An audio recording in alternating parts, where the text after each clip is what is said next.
It began with a rumor, one that had circulated in the small, riverside town for as long as anyone could remember. Children whispered it to one another at school, daring their friends to go see for themselves. Old men in the diner spoke of it in low voices, as though saying too much might tempt fate. They called it the Midnight Bridge, a span of weathered stone and iron that supposedly appeared across the river only in the dead of night, vanishing before dawn. No one could agree on when the story started. Some swore it was an old logging bridge from the 1800s, washed away in a flood and cursed by the souls who drowned. Others claimed it was never built by human hands at all. Eli Grant didn't believe in ghost stories. At least, not until the summer of 2004. He was 17 then, restless and bored in a town where nothing ever happened. His parents ran a bait shop by the docks, and his days were a blur of unloading supplies, cleaning fish guts off cutting boards, and watching the slow current of the river carry away bits of debris. The river was wide and dark, with a sluggish kind of power that seemed to hide secrets in its depths. At night, when the moon turned the water silver, he sometimes imagined shapes moving just beneath the surface, but he always told himself it was just drifting logs or big catfish. It was his friend Sam who brought it up one humid night in late July. They were sitting on the hood of Sam's old Ford pickup, parked by the riverbank. The cicadas were loud, and the air smelled like wet soil. Sam leaned back, chewing on a toothpick, and said, "Ever heard about the bridge?" Eli rolled his eyes. "Yeah, the Midnight Bridge. Kid's campfire story." But Sam didn't smirk like he usually did. His face was serious. "It's not just a story. My uncle saw it last summer. Said he drove across it. Said there was nothing on the other side." Eli snorted. "Your uncle's drunk half the time." Sam shook his head. "He swears he was sober. Said it wasn't even like a dream, it was real. Felt real. The bridge was old, covered in moss, and the air on it was colder than the rest of the night. When he got halfway across, the headlights started flickering. Then, nothing. He woke up back in his truck, on this side of the river." That stuck in Eli's head. Not because he believed it, but because there was something unsettling in the way Sam told it. Over the next week, Eli started to notice small things, how the older folks in town avoided the riverbank after dark, how they changed the subject when the bridge was mentioned. One night, just before closing the bait shop, he saw a man standing down by the water. The man was facing the river, completely still, as if waiting for something. By the time Eli stepped outside, the man was gone. It became an obsession. He found himself walking the riverbank at night, scanning the darkness for any sign of an impossible structure. Nights blurred together, the crickets and rushing water becoming a constant hum in his ears. And then, one night, it happened that it was exactly midnight. He knew because his cheap wristwatch had just ticked over. The air felt different, heavy and cold, even though it was the middle of summer. A mist began to roll in from the water, thick enough to blur the opposite shore. And through that mist, he saw it. The bridge was massive, far larger than he'd expected. Stone arches rose from the water like the ribs of some ancient beast, the surface slick with moss and rain that hadn't fallen. Iron railings lined the sides, ornate and rusted, curling into strange patterns that didn't look quite human in design. It was utterly silent, no creaking, no splashing, no wind. Just the shape of it, solid and undeniable, stretching across the river toward a darkness that seemed deeper than the night itself. Eli's heart pounded. He should have turned around, gone home, and never spoken of it again. But he stepped forward instead. The sound of his sneakers on the stone was sharp, echoing in a way that didn't make sense, like the bridge was hollow underneath. The air grew colder with each step, his breath now visible in the summer night. Halfway across, he stopped. The mist had swallowed the far end completely. Behind him, the shoreline was faint and distant, as though the bridge had stretched farther than it should have. He took another step, and that was when he heard it, footsteps. Not his own. They were slow and deliberate, coming from somewhere ahead in the fog. He called out, but his voice felt swallowed, muffled, as though the air itself didn't want sound to travel. A shadow moved in the mist. Tall. Thin. It stopped when he stopped, moved when he moved. The footsteps grew louder, yet the figure never seemed to get closer. Eli's pulse roared in his ears. And then, just like that, the shadow was gone. He turned to run back toward shore, but the bridge behind him looked different now.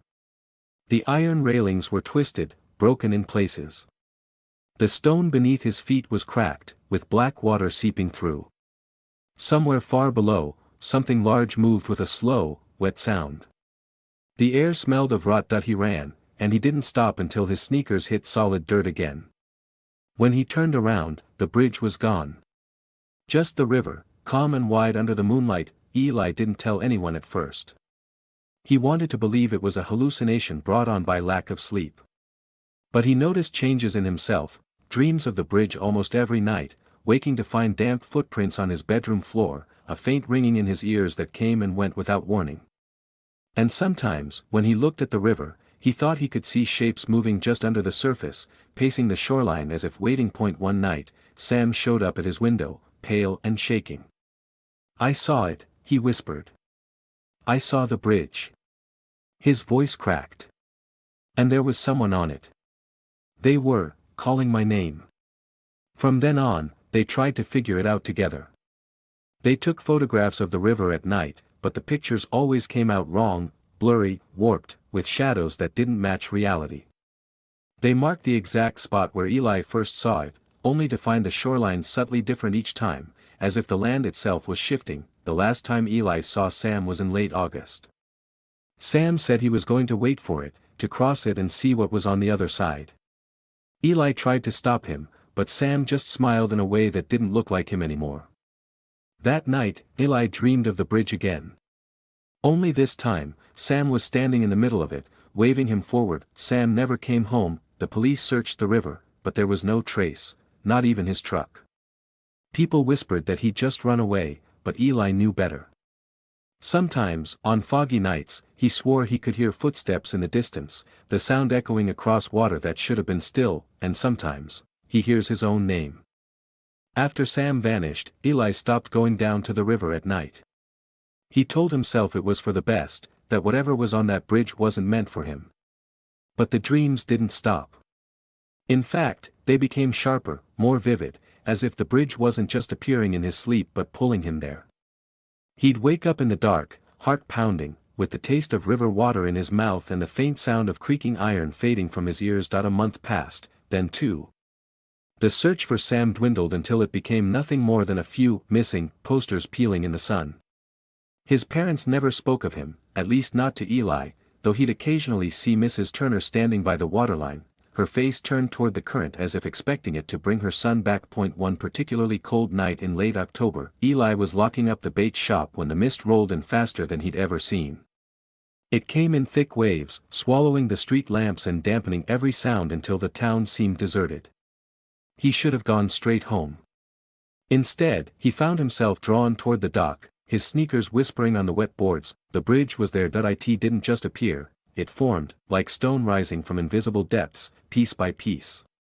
He could hear it this time, the grind of stone, the groan of iron, the hiss of water boiling beneath. A pale light shimmered along its length, not from the moon but from somewhere deep within the structure itself, as if the stone held something alive inside, and there was someone on it. At first, he thought it was Sam. The figure was tall, broad-shouldered, wearing a jacket similar to the one Sam owned. It stood motionless in the fog, just past the halfway point of the span. Eli's throat went dry. "Sam," he called, the word barely leaving his lips. The figure moved, slowly, deliberately, turning toward him. It wasn't Sam. The thing's face was wrong, stretched in proportions that made Eli's stomach twist. Its eyes were wide and too pale, reflecting that strange inner light from the bridge. Its mouth hung open as if mid-breath, but no sound came out. Eli stepped back, but his shoes slid on wet stone. The figure's head tilted, bird-like, before it took a single step toward him. The sound that followed was not a footstep. It was a deep, resonant thud, like a massive weight shifting somewhere below the bridge, beneath the water. The railings on either side trembled, flakes of rust spiraling into the mist. Eli bolted. The cold hit him like a wall, the air so thick it burned in his lungs. The sound of that thing following him was wrong, too fast, too heavy. By the time he reached the dock, the bridge was gone again, dissolving into the mist as though it had never been, but he wasn't alone. Back in his room that night, he noticed muddy footprints on the floor, starting near the window and ending just 3 feet from his bed. He didn't sleep at all. Over the next week, Eli saw the figure 3 more times. Once in the reflection of a shop window, once standing motionless across the street from his house, and once, most terrifyingly, in the hallway outside his bedroom, just before dawn. It never came closer, never spoke, but each time he felt the air grow colder, heard the faint echo of water dripping in the distance. The river was calling him back. He knew it. One night, unable to fight the pull any longer, he drove to the dock. The bridge was waiting, already formed, the mist curling around its edges like something alive. The pale figure was there too, standing at the far end this time, just before the darkness swallowed the structure. He stepped onto the bridge, and this time he didn't stop. The further Eli walked, the less the world behind him seemed to exist. The sound of the river faded until it was replaced by a low, constant hum, like distant machinery buried underground.